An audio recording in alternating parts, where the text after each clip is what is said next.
Saving versus investing రెండు ఒకటే అనుకుంటున్నారా?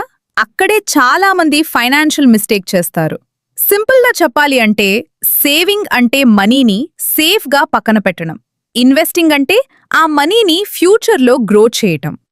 ఎమర్జెన్సీ వచ్చినప్పుడు సేవింగ్స్ మనల్ని ప్రొటెక్ట్ చేస్తాయి, కానీ ఫ్యూచర్లో వెల్త్ బిల్డ్ చేయాలి అంటే ఇన్వెస్టింగ్ చాలా ఇంపార్టెంట్. సేవింగ్లో రిస్క్ ఆల్మోస్ట్ తక్కువ, కానీ రిటర్న్స్ మాత్రం స్లోగా ఉంటాయి. ఇన్వెస్టింగ్లో షార్ట్ టర్మ్ అప్స్ మరియు డౌన్స్ ఉంటాయి, కానీ లాంగ్ టర్మ్లో మనీ గ్రో అయ్యే ఛాన్స్ ఎక్కువ. ఇంకా సింపుల్గా చెప్పాలా, సేవింగ్ అంటే మనీని పార్కింగ్లో పెట్టడం, ఇన్వెస్టింగ్ అంటే మీ మనీని వర్క్కి పంపడం. స్మార్ట్ పీపుల్ ఏం చేస్తారు అంటే ఫస్ట్ ఎమర్జెన్సీ సేవింగ్స్ బిల్డ్ చేస్తారు, తర్వాత ఇన్వెస్టింగ్ స్టార్ట్ చేస్తారు.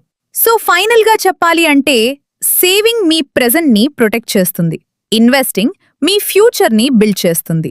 సో ఇప్పుడు చెప్పండి, మీరు ఎక్కువ ఫోకస్ చేస్తున్నది సేవింగా లేక ఇన్వెస్టింగా?